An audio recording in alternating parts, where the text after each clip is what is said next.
Hello guys. तो आज हम क्लास 8th का हिस्ट्री का चैप्टर 5 जिसका नाम है जनता। जब जनता बगावत करती है 1857 और उसके बाद। तो आज हम इस चैप्टर का पूरा कॉन्सेप्ट क्लियर करेंगे और देखेंगे कि हमारा इस चैप्टर में बोला क्या जा रहा है। तो देखते हैं, हम आगे बढ़ते हैं। तो पहला हमें चित्र दिया हुआ है और इसमें लिखा है कि जो सिपाही और किसान हैं,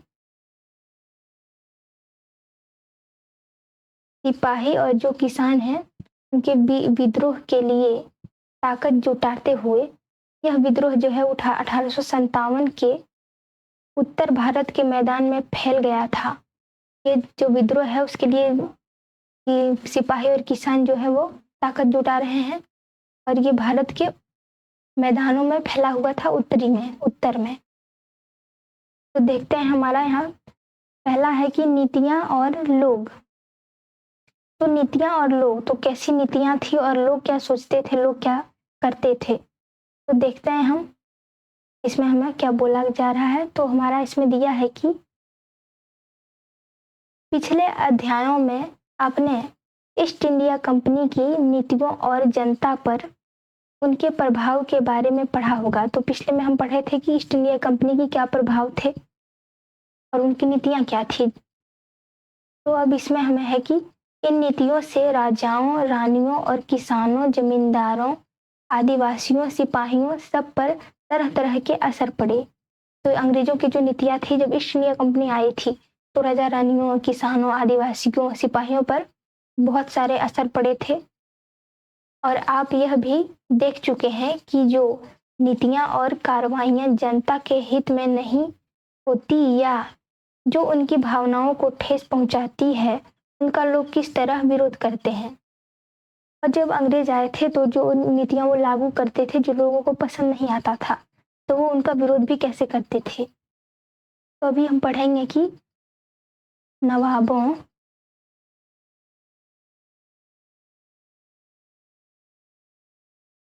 नवाबों की छीनती सत्ता, नवाबों से कैसे सत्ता छीनी गई, अंग्रेजों ने छीनी। तो देखते हैं हम कि 18वीं सदी के मध्य से ही कि राजाओं और नवाबों की ताकत छीनने लगी। तो 18वीं सदी से ही, उसके मध्य से ही, उसके बीच में से ही जो किया था, राजाओं और नवाब जो थे, जो राजा और नवाब थे, उनकी ताकत जो है वो छीनने लगी थी। अंग्रेज ने छीनना स्टार्ट कर दिया था। तो उनकी सत्ता और सम्मान दोनों खत्म होते जा रहे थे। उनकी जो सत्ता है, जहाँ वो शासन करते थे, उनका सम्मान तो वो भी खत्म होता जा रहा था। बहुत सारे दरबारों में रेजिडेंट तैनात कर दिए गए थे। तो बहुत सारे जो दरबार है वहाँ रेजिडेंट तैनात कर दिए गए थे और स्थानीय शासकों की स्वतंत्रता जो है वो घटती जा रही थी। जो स्थानीय की जो शासक थे उनकी जो है वो जो स्वतंत्र रहते थे, शासन करते थे, सब घटता जा रहा था। उनकी जो है वो सेनाओं को भंग कर दिया गया था। उनकी सेना खत्म हो गई थी। उनके जो राजस्व हैं वो वसूली के अधिकार व इलाके एक एक करके छीने जा रहे थे। उनके इलाके भी छीने जा रहे थे, उनके राजस्व भी, जो धन जमा थे। बहुत सारे स्थानीय शासकों ने अपने हितों की रक्षा के लिए कंपनी के साथ बातचीत भी की। बहुत सारे जो शासक हैं उन्होंने अंग्रेजों से बहुत बातचीत भी की। तो उदाहरण के लिए झांसी की रानी लक्ष्मीबाई जो है वो चाहती थी कि कंपनी जो है वो उनके पति की मृत्यु के बाद उनके गोद लिए हुए बेटे को राजा मान लें। तो लक्ष्मीबाई जो थी वो एक महान शासिका थी। तो उन्हें जो है वो चाहती थी कि उनकी कंपनी से उनकी मांग थी कि अपने जो है वो उनके पति की मृत्यु के बाद जो है उनके गोद लिए हुए बेटे जो है और उन्हें राजा बना दिया जाए। लेकिन पेशवा बाजीराव द्वितीय के दत्तक जो पुत्र थे नाना साहब ने भी कंपनी से आग्रह किया कि उनके पिता जो पेंशन मिलती है वह मृत्यु के बाद जो है उन्हें मिलने लगे। और जो पेशवा बाजीराव द्वितीय के दत्तक पुत्र नाना साहब ने भी कंपनी से आग्रह किया था कि उनके पिता को जो पेंशन मिलती थी वह मृत्यु के बाद उन्हें मिली। और अपनी श्रेष्ठता और सैनिक ताकत के नशे में चूर कंपनी ने इन निवेदकों को ठुकरा दिया और कंपनी जो है वो बहुत ज़्यादा घमंडी हो गई थी, क्योंकि हर जगह वो सभी को हरा रहे थे और सभी की जमीनों को, सभी के शासन व्यवस्था को चूर चूर कर रहे थे। और जो अपनी जो श्रेष्ठता और सैनिक ताकत के नशे में जो है वो उन्होंने जो क्या किया कि पूरे निवेदकों को ठुकरा दिया कि हम ऐसा नहीं करेंगे। तो आगे है कि अवध की जो रियासत है अंग्रेजों ने जो है वो कब्जे में जाने वाली आखिरी रियासतों में से थी। अवध की रियासत जो है वो अंग्रेजों ने सारी कब्जा कर ली थी, तो लास्ट में अवध था, उसे भी कब्जा कर लिया। 1801 में जो है वो अवध पर एक सहायक संधि थोपी गई। 1801 में जो है वहां पे एक सहायक संधि हुई अवध में, और 1856 में जो है वो अंग्रेजों ने उसे अपने कब्जे में ले लिया। 1856 में अवध को भी कब्जा कर लिया। गवर्नर जनरल जो था वो डलहौजी था, उन्होंने उसने ऐलान किया कि कर दिया कि रियासत का शासन ठीक से नहीं चलाया जा रहा है, इसलिए जो है वो शासन को दुरुस्त करने के लिए ब्रिटिश प्रभुत्व जरूरी है।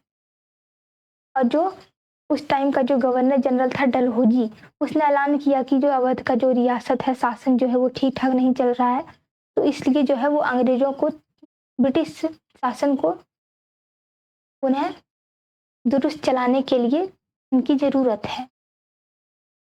है। तो अगला हमारा है आगे की कंपनी ने मुगलों के शासन को है जो खत्म करने की भी पूरी योजना बना ली थी। तो जो ब्रिटिश शासन थे वो कंपनी थी, ईस्ट इंडिया कंपनी, उन्होंने सोच लिया था कि मुगल के जो शासन है वो पूरी तरह से खत्म ही करेंगे। तो कंपनी द्वारा जो जारी किए गए सिक्कों पर से मुगल बादशाह का नाम हटा दिया गया। तो जब राजाओं के शासन चलते थे तो उनके सिक्के भी चलते थे, मुगल बादशाह का नाम उनमें था, उन्हें भी हटा लिया गया। और 1849 में जो है गवर्नर जनरल जो है वो डलहौजी ने ऐलान किया कि बहादुर शाह जफर की मृत्यु के बाद जो है वो बादशाह के परिवार को लाल किले से निकाल कर उसे दिल्ली में कहीं और बसाया जाएगा। जब 1849 में जो है वो बहादुर शाह जफर की मृत्यु हो गई, तो डलहौजी, जो तब का गवर्नर जनरल था डलहौजी, उसने ऐलान किया कि उनके परिवार को है वो लाल किले से निकालकर दिल्ली में कहीं और बसाया जाएगा। 1856 में जो है वो गवर्नर जनरल कैनिंग आया, उसने फैसला किया कि बहादुर शाह जो है जफर आखिरी मुगल बादशाह होंगे और बहादुर शाह जफर आखिरी मुगल बादशाह होंगे। मुगल के सारे शासक को हटा दिया गया और उनकी मृत्यु के बाद जो है उनके किसी भी वंशज को बादशाह नहीं माना गया और उन्हें क्या किया, केवल राजकुमारियों के रूप में मान्यता दी जाएगी। अगला है हमारा आगे ही किसान और सिपाही। अगला पॉइंट होगा हमारे किसान और सिपाही। उसमें हम पढ़ेंगे कि गांव में जो है वो किसान और जमींदार, गांव में तो किसान और जमींदार की भारी भरकम लगान और कर वसूली के सख्त तौर तरीकों से परेशान थे। किसान जो है वो जमींदारों की बहुत ज़्यादा कर लेते थे, वसूली करते थे जमीन किसानों से, तो उनसे जो है वो किसान बहुत परेशान हो गए थे। बहुत सारे लोग जो है वो महाजनों से लिया कर्ज नहीं लौटा पा रहे थे। महाजन जो होता है वो जो कर्ज देता है, तो उन्हें बहुत सारा कर्ज हो गया था, तो महाजन को लौटा भी नहीं पा रहे थे। इसके कारण जो है वो उनकी पीढ़ियां जो है वो पुरानी जमीनें हाथ से निकलती जा रही थी, तो उनकी जो पुरानी पीढ़ियों के जमीनें थे वो भी निकलता जा रहा था उनके हाथों से, क्योंकि कर नहीं चुका पाते थे तो जमीन खुद दे देते थे खुद के बदले कंपनी के तहत काम करने वाले जो भारतीय सिपाही के असंतोष की अपनी वजह थी, और जो कंपनी में काम करते थे भारतीय सिपाही वो भी असंतोष की उनकी भी एक वजह थी। वे जो है वो अपने वेतन भत्तों और सेवा शर्तों के कारण जो है वो परेशान थे। उनके वेतन में और भत्तों और सेवा शर्तों के कारण, सेवा का शर्त भी था उनके कारण, वो बहुत परेशान थे। जो भारतीय सिपाही कंपनी के साथ काम करते थे। कई नए नियम उनकी धार्मिक भावनाओं और आस्थाओं को ठेस पहुंचाते थे। ये भी नियम थे जिन्हें उन्हें ठेस पहुंचाता था धार्मिक भावनाओं और आस्थाओं को। क्या आप जानते हैं कि उस जमाने में बहुत सारे लोग समुद्र पार जाना चाहते थे, समुद्र पार नहीं जाना चाहते थे। और उस टाइम जो था वो बहुत सारे लोग जो है वो समुद्र के पार नहीं जाना चाहते थे। उन्हें लगता था कि समुद्र यात्रा से उनका जो है वो धर्म और जाति भ्रष्ट हो जाएगा। भारत के लोग ऐसा समझते थे, समुद्र पार नहीं जाना चाहते थे। वो मानते थे कि समुद्र पार जाने से उनकी धर्म और जाति जो है वो भ्रष्ट हो जाएंगे।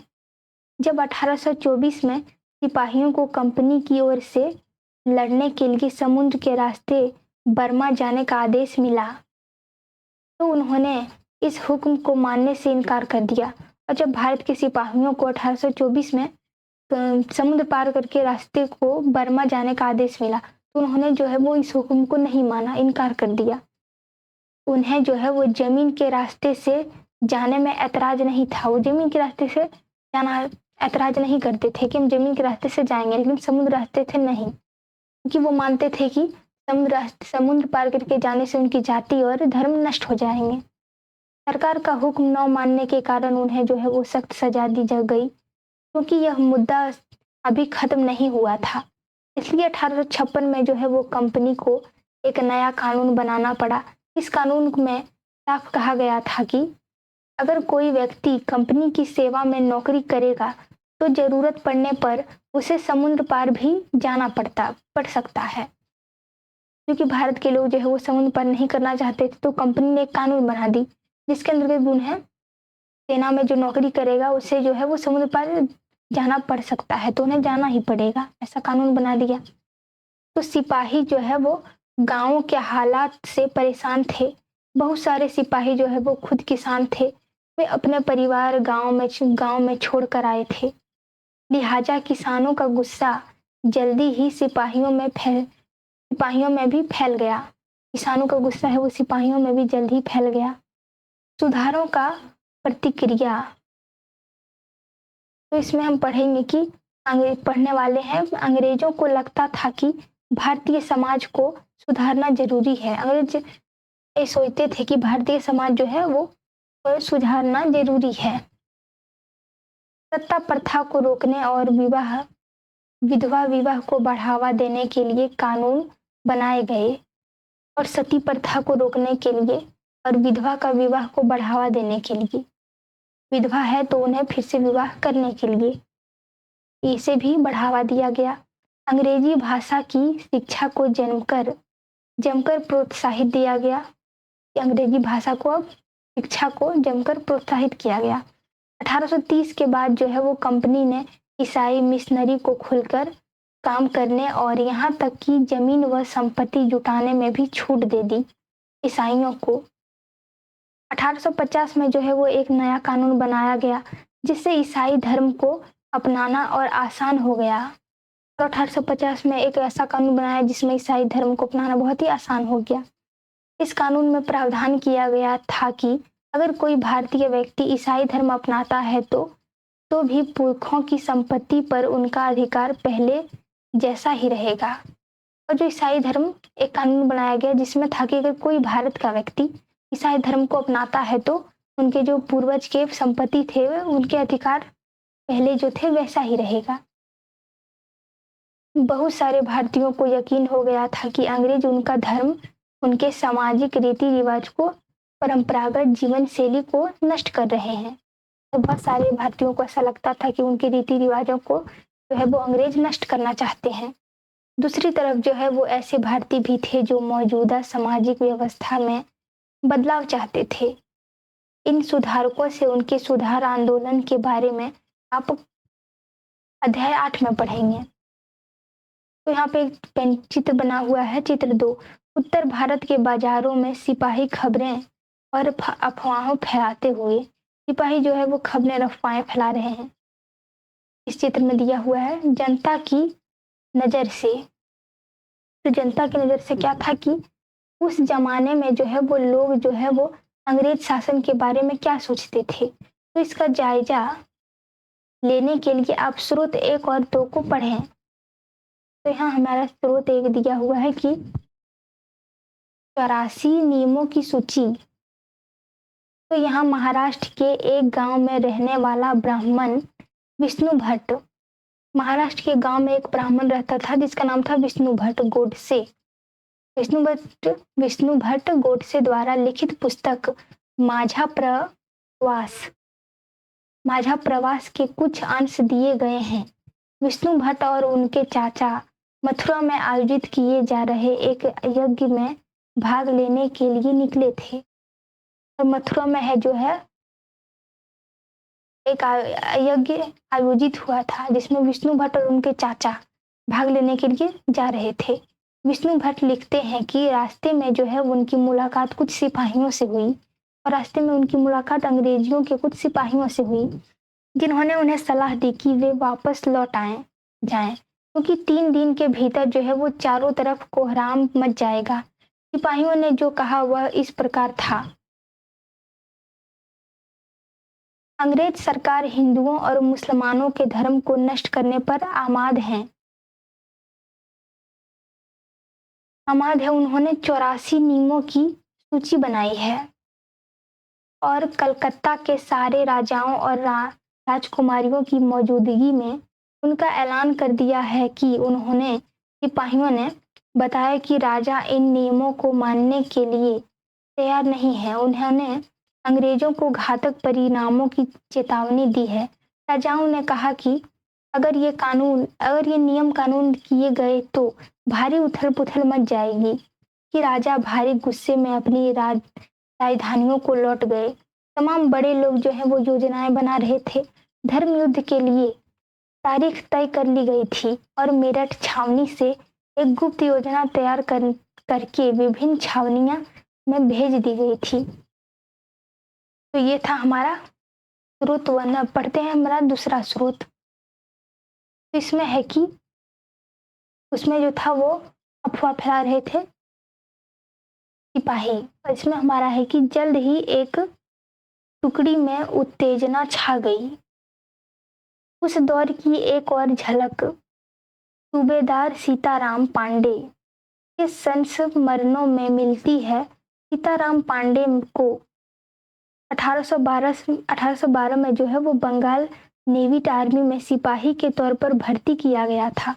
उन्होंने जो है वो 48 साल तक नौकरी की और 1860 में जो है वो सेवानिवृत्त हुए, रिटायर हो गए और उन्होंने जो है वो बगावत को दबाने में अंग्रेजों की मदद की। हालांकि उनका बेटा भी विद्रोहियों के साथ था और अंग्रेजों ने उसे सीताराम की आंखों से सामने ही मार डाला।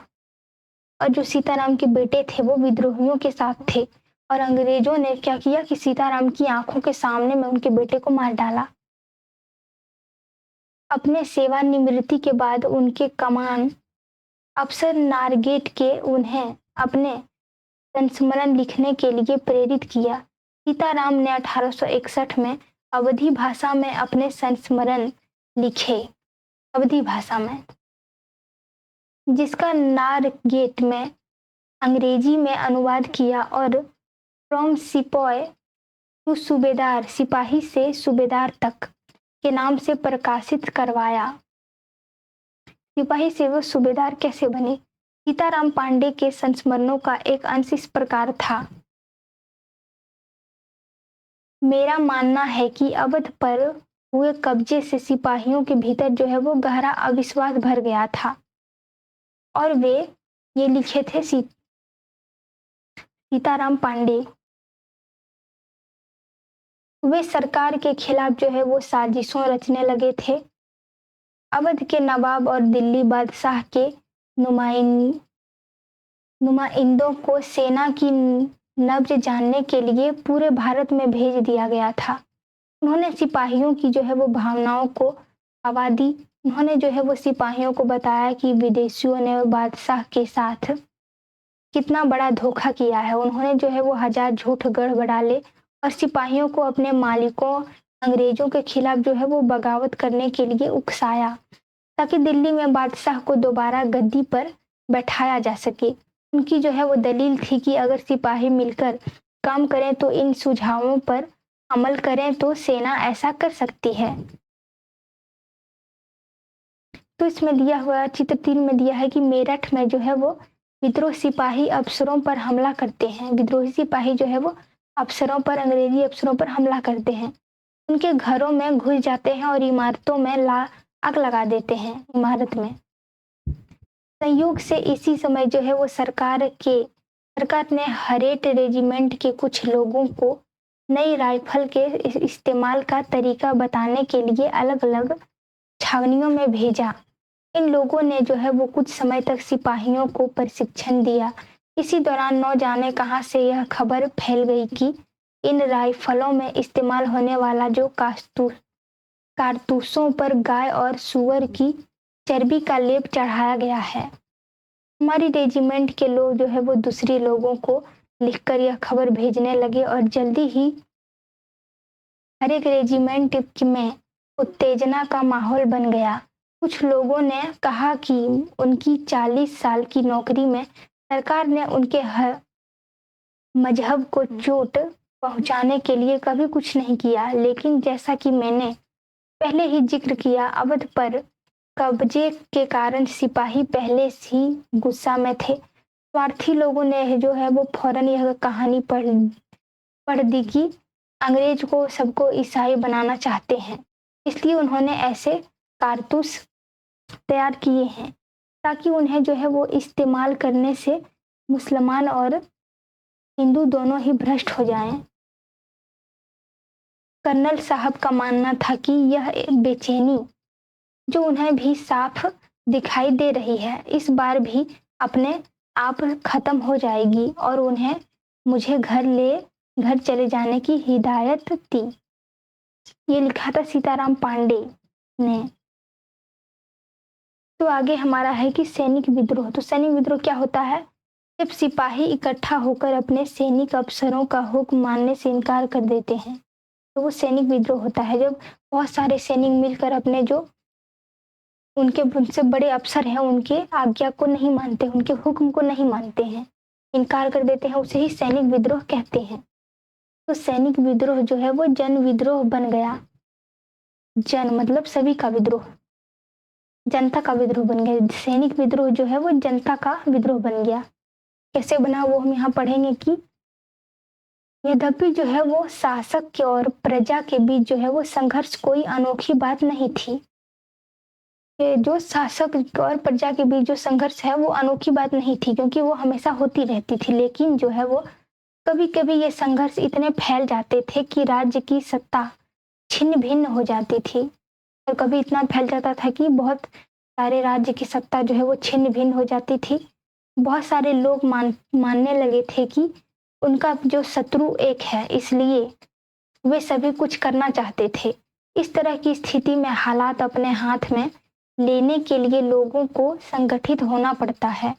उन्हें संचार, पहलकदमी और आत्मविश्वास का परिचय देना होता है। भारत के उत्तरी भागों में जो है वो 1857 में ऐसा ही स्थिति पैदा हो गई थी।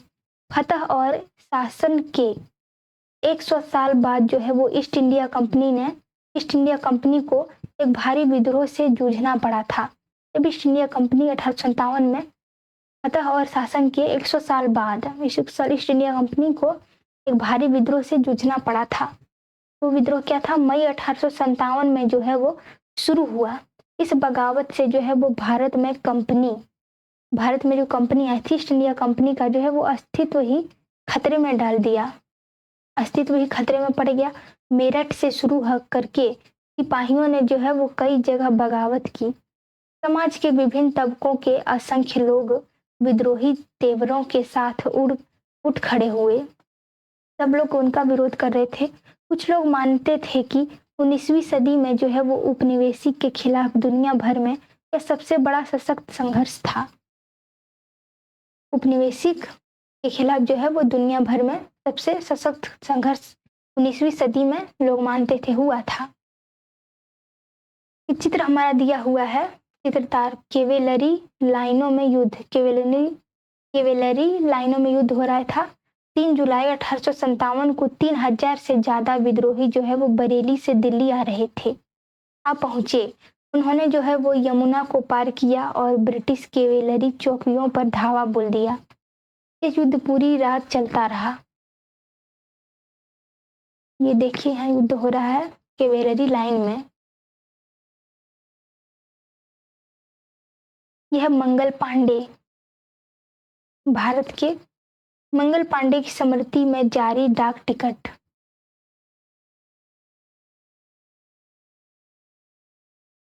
ये हमारे देश के स्वतंत्रता सेनानी हैं मंगल पांडे, जिनका चित्र दिया हुआ है। मेरठ से दिल्ली तक, तो अगला हम पढ़ेंगे कि मेरठ से दिल्ली तक क्या हुआ।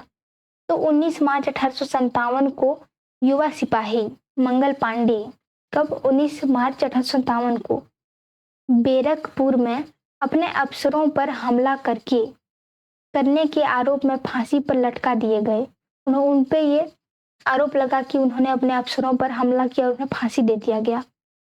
चंद दिन बाद मेरठ में तैनात कुछ सिपाहियों ने नए कारतूसों के साथ फौजी अभ्यास करने से इनकार कर दिया।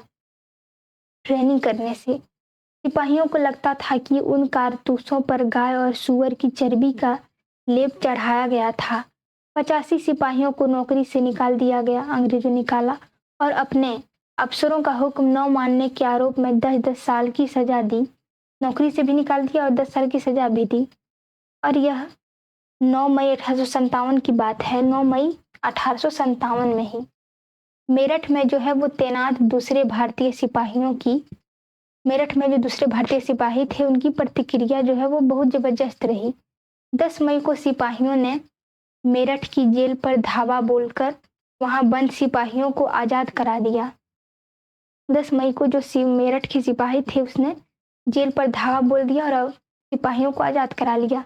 उन्होंने जो है वो अंग्रेज अफसरों पर हमला करके उन्हें मार गिराया। उन्होंने बंदूक और हथियार कब्जे में ले लिए और अंग्रेजों की इमारतों पर संपत्तियों को आग के हवाले कर दिया। और वो जो हथियार थे वो अपने कब्जे में ले लिया और उनकी इमारतों को और संपत्तियों को आग के हवाले आग लगा दिया। उन्होंने जो है फिरंगियों के खिलाफ जो है युद्ध का ऐलान कर दिया। सिपाही जो है वो पूरे देश में अंग्रेजों के शासन को खत्म करने पर आमाद थे। लेकिन सवाल यह था कि अंग्रेजों के जाने के बाद देश का शासन कौन चलाएगा। सवाल यह था कि अंग्रेज जब चले जाएंगे तो देश का शासन कौन चलाएगा।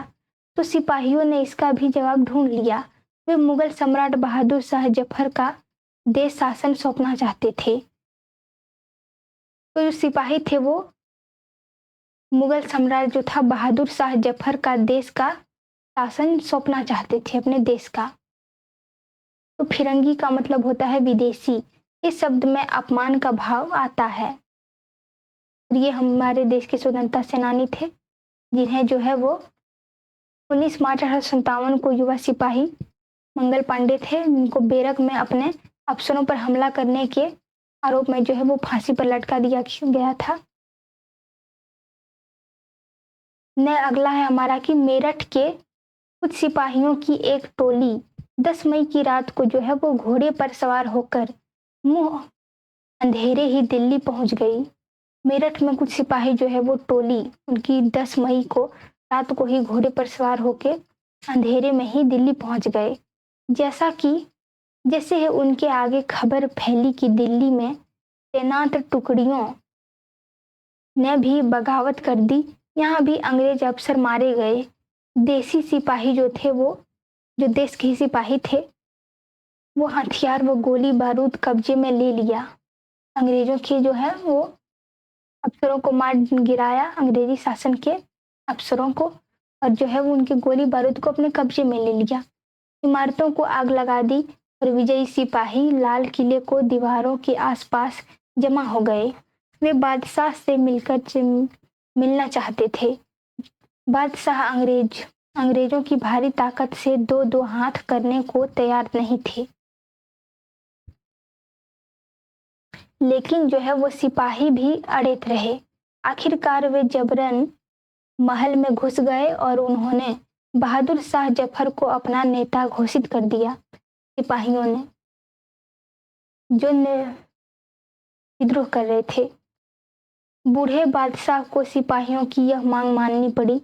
और बादशाह जो है बहादुर शाह जफर जो है वो बूढ़े हो चुके थे, उन्हें सिपाहियों की बात जो है वो माननी पड़ी। उन्होंने जो है वो देश भर के मुखियाओं और शासकों को चिट्ठी लिखकर अंग्रेजों से लड़ने के लिए भारतीय राज्यों का एक संघ बनाने का आह्वान किया। और उन्होंने जो है वो सभी मुखियाओं और शासकों को चिट्ठी लिखी और अंग्रेजों से लड़ने के लिए आह्वान किया। बहादुर शाह के इस एकमात्र कदम के गहरे परिणाम सामने आए। उनका बहुत ही गहरा परिणाम हुआ। अंग्रेजों ने पहले देश के एक बहुत बड़े हिस्सों पर मुगल सम्राट का ही शासन था। अंग्रेजों से पहले जो है वो मुगल सम्राट का ही बहुत बड़े हिस्से में शासन था। ज्यादातर छोटे शासक जो है वो रजवाड़ों मुगल बादशाह के नाम पर ही अपने इलाकों का शासन चलाते थे। ब्रिटिश शासन के विस्तार के से भयभीत ऐसे बहुत सारे शासकों को लगता था कि अगर मुगल बादशाह दोबारा शासन स्थापित कर ले तो वे मुगल आधिपत्य में दोबारा अपने इलाकों का शासन बेफिक्र होकर चलाने लगेंगे। अंग्रेजों को इन घटनाओं की उम्मीद नहीं थी। अंग्रेज ये नहीं जानते थे कि क्या क्या घटना हो रही है। उन्हें लगता था कि कारतूसों के मुद्दे पर पैदा हुई उथल पुथल कुछ समय में शांत हो जाएगी। लेकिन जब बहादुर शाह जफर ने बगावत को अपना समर्थन दे दिया तो रातों रात बदल गई। तो स्थितियां जो है वो रातों रात बदल गई। अक्सर ऐसा होता है कि जब लोगों को कोई रास्ता दिखाई देने लगता है तो उनका उत्साह और साहस बढ़ जाता है। इससे उन्हें आगे बढ़ने की हिम्मत, उम्मीद और आत्मविश्वास मिलता है। बगावत फैलने लगी। यह नाना साहब, इसका चित्र दिया हुआ है चित्र 7 में।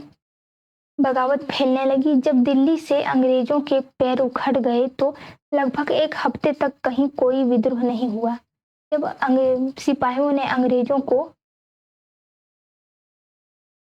विद्रोह जो कर रहे थे अंग्रेजों पर, उन्होंने जो है अंग्रेजों के पैर उखाड़ फेंके दिल्ली से, तो एक हफ्ते तक कोई भी विद्रोह नहीं हुआ। जाहिर है कि खबर फैलने में भी कुछ समय तो लगना ही था। लेकिन फिर तो विद्रोहों का सिलसिला ही शुरू हो गया। फिर विद्रोह होते ही रहा। एक के बाद एक जो है वो हर रेजिमेंट में सिपाही ने विद्रोह कर दिया। हर रेजिमेंट में सिपाहियों ने विद्रोह कर दिया, भारतीय सिपाही ने। और वे जो है वो दिल्ली, कानपुर व लखनऊ जैसे जो है मुख्य बिंदुओं पर दूसरी टुकड़ियों का साथ देने को निकल पड़े। दूसरे टुकड़े जो थे हर जगह फैले हुए थे स्वतंत्रता सेनानी, तो उनके साथ देने के लिए निकल पड़े। उनको उनकी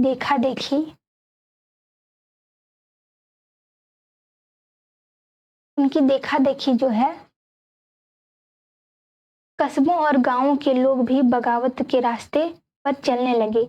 जब उन्हें देखा तो गांव में, कस्बों में जो रहते थे वो भी बगावत पर उतर गए। वे स्थानीय नेताओं, जमींदारों और मुखिया के पीछे संगठित हो गए। ये लोग अपनी सत्ता स्थापित करने और अंग्रेजों से लोहा लेने के लिए तैयार थे। स्वर्णीय पेशवा बाजीराव के दत्तक पुत्र नाना साहब कानपुर के पास रहते थे नाना साहब। उन्होंने सेना इकट्ठा की और ब्रिटिश सैनिकों को शहर से खदेड़ दिया। उन्होंने जो है वो खुद को पेशवा घोषित कर दिया। उन्होंने ऐलान किया कि वह बहादुर शाह जफर के तहत गवर्नर हैं। लखनऊ की जो है वो गद्दी से हटा दिए गए नवाब वाजिद अली शाह के बेटे बिरजिस कद्र को नया नवाब घोषित कर दिया गया। ये चित्र 8 है। जैसे जैसे विद्रोह फैला, छावनियों में अंग्रेज अफसरों को मारा जा रहा है।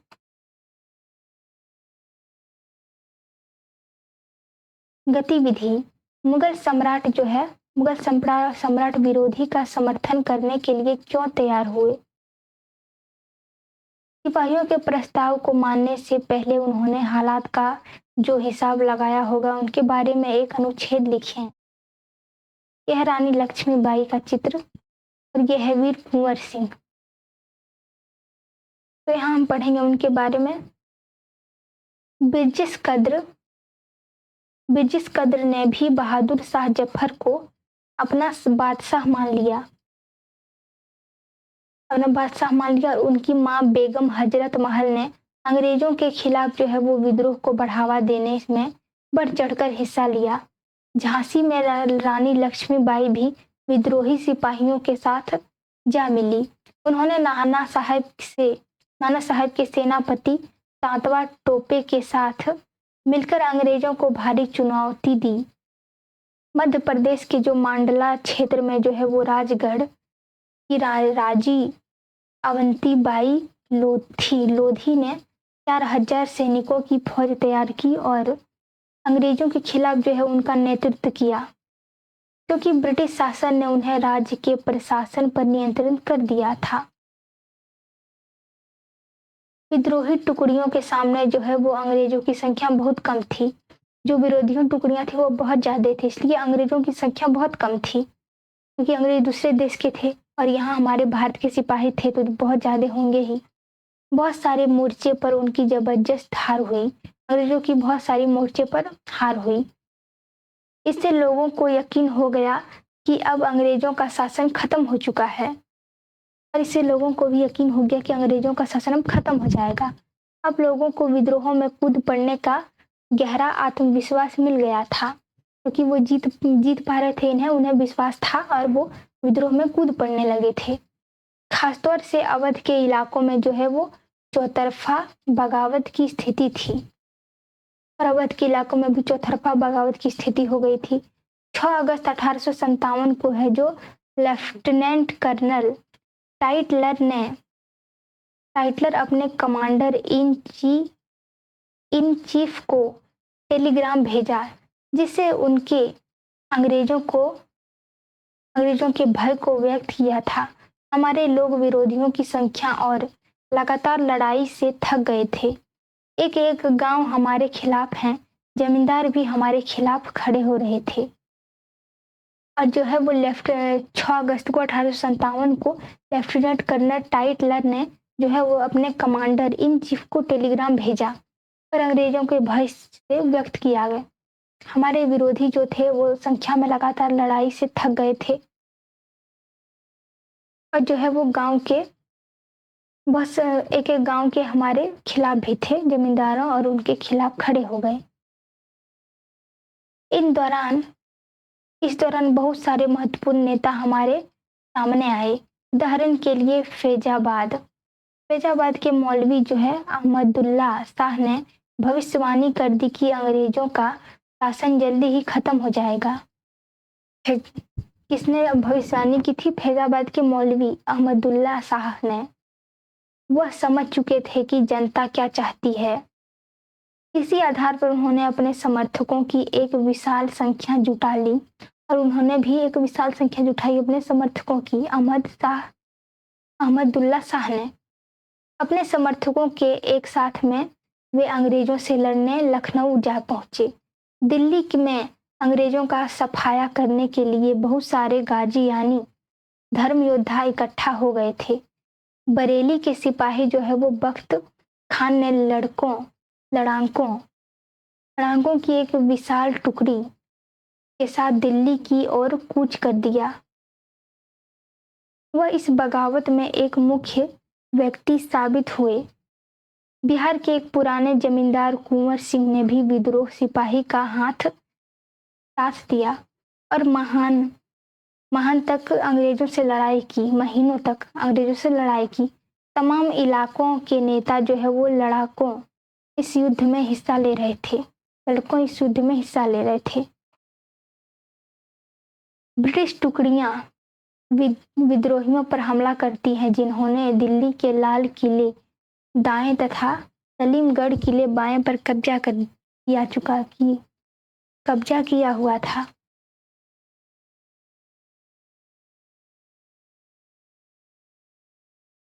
अगला है हमारा कि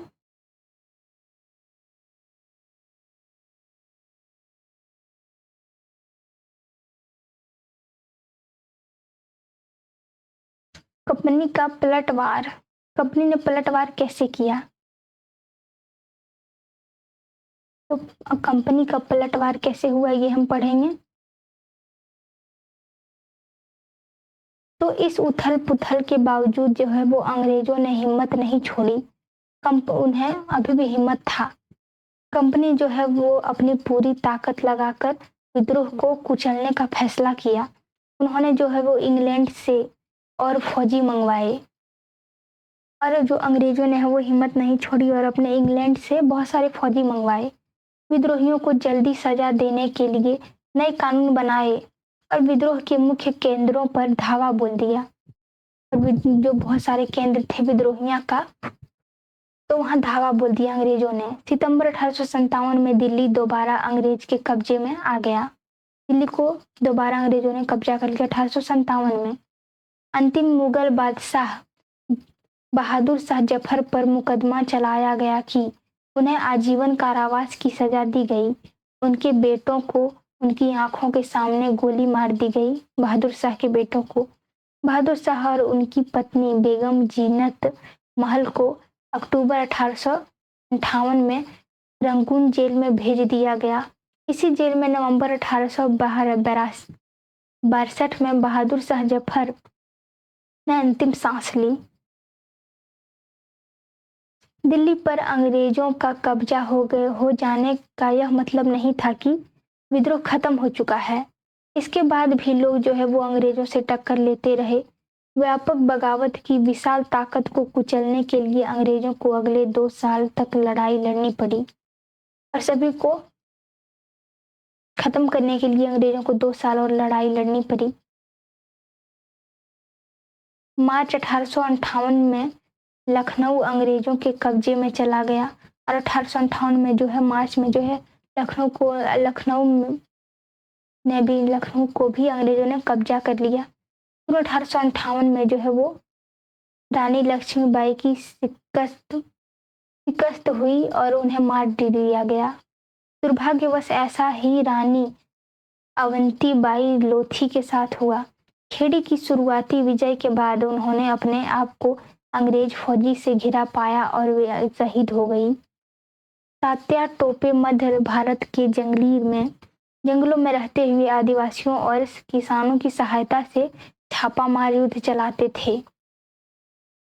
जिस तरह पहले अंग्रेजों के खिलाफ मिली सफलताओं से विद्रोहियों को उत्साह मिला था, उसी तरह विद्रोही ताकतों को हार से लोगों की हिम्मत टूटने लगी। जैसे जो स्वतंत्रता सेनानी जो थे यहाँ पे विद्रोह करते थे अंग्रेजों का, तो उन्हें जीत मिलती थी, उन्हें बहुत खुशी होती थी। और वैसे ही खुशी अंग्रेजों को भी मिली जब उन्होंने इनको हराया, विद्रोहियों को। बहुत सारे लोगों ने जो है वो विद्रोहियों का साथ छोड़ दिया। अंग्रेजों ने भी लोगों का विश्वास जीतने के लिए हर संभव प्रयास किए। उन्होंने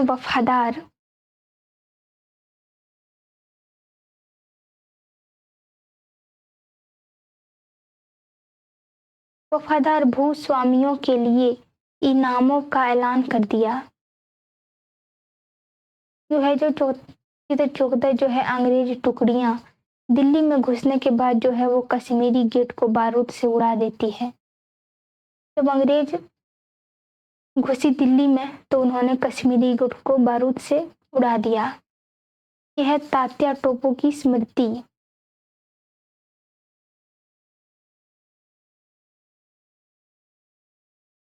तात्या टोपे की स्मृति जारी डाक टिकट। उन स्थानों की सूची बनाएं जहां 1857 के मई, जून और जुलाई इलाकों में विद्रोह हुए। चित्र 4 को देखिए। चित्र 12 विद्रोही सिपाही मेरठ के दिल्ली की तरफ कूच करते हैं। शुरू में अंग्रेजी सेनाओं को दिल्ली की भांति किलेबंदी को तोड़ने में मुश्किल हुई। 3 सितंबर 1857 को अंग्रेजी सेनाओं को और ज्यादा हथियार, गोले आदि पहुंचाए गए। ये गाड़ियां पर लदे हुए थे जिन्हें हाथी खींच के ले जा रहे थे, और उनकी कतार 7 मील लंबी थी।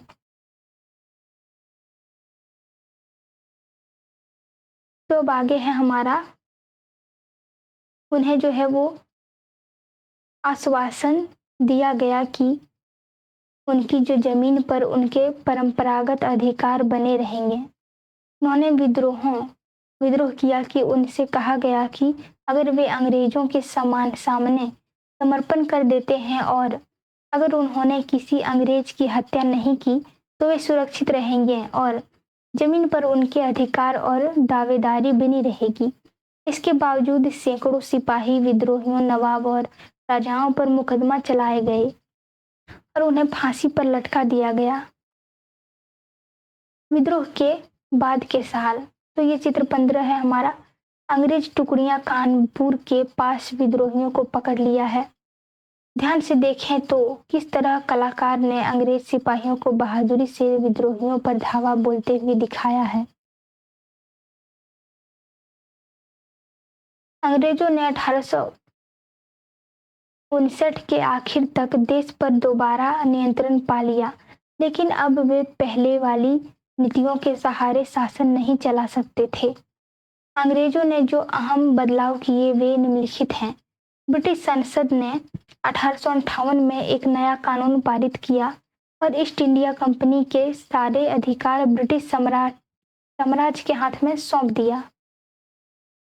नए कानून बनाए अंग्रेजों ने, बदलाव किए और ब्रिटिश संसद के जो 1858 में जो है वो एक नया कानून बनाया और ईस्ट इंडिया कंपनी ने सारे अधिकार जो है वो ब्रिटिश साम्राज्य के हाथ में सौंप दिया ताकि भारतीय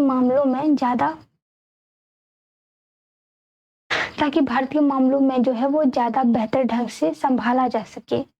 ब्रिटिश मंत्रिमंडल के एक सदस्य को भारत मंत्री के रूप में नियुक्त किया गया और ब्रिटिश के मंत्रिमंडल के एक सदस्य को भारत मंत्री के रूप में नियुक्त किया गया।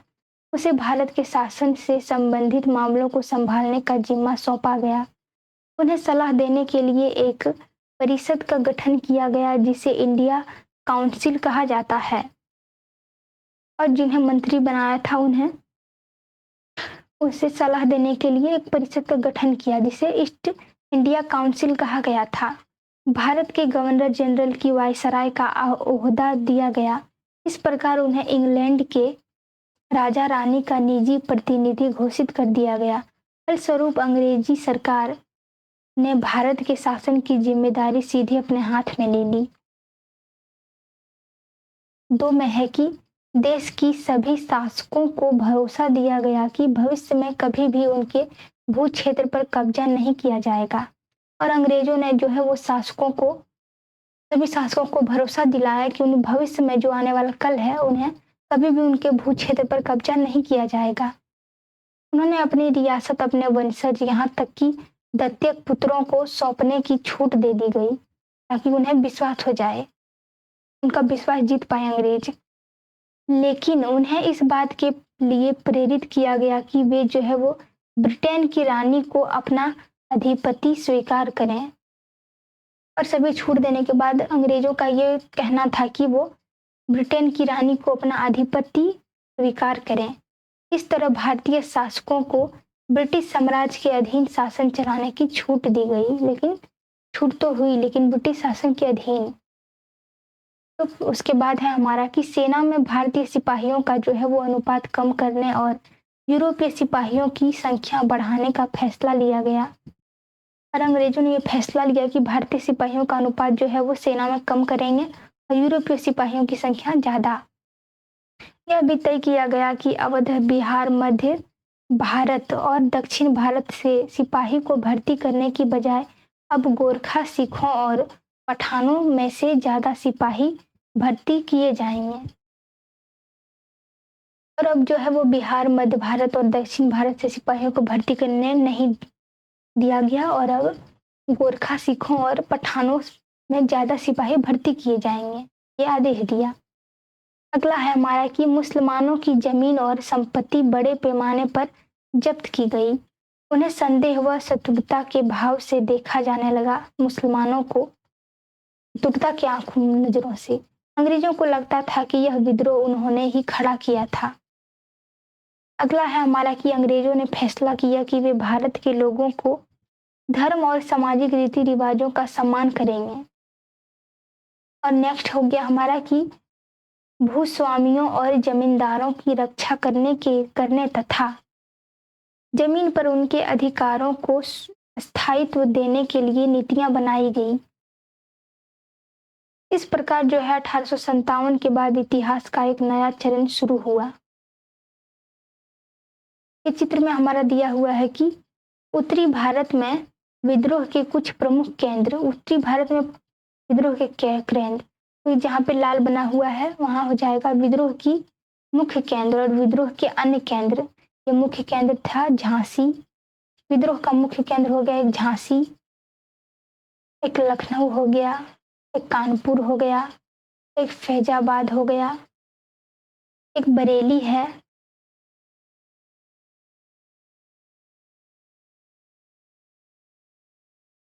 एक बरेली हो गया, एक मेरठ हो गया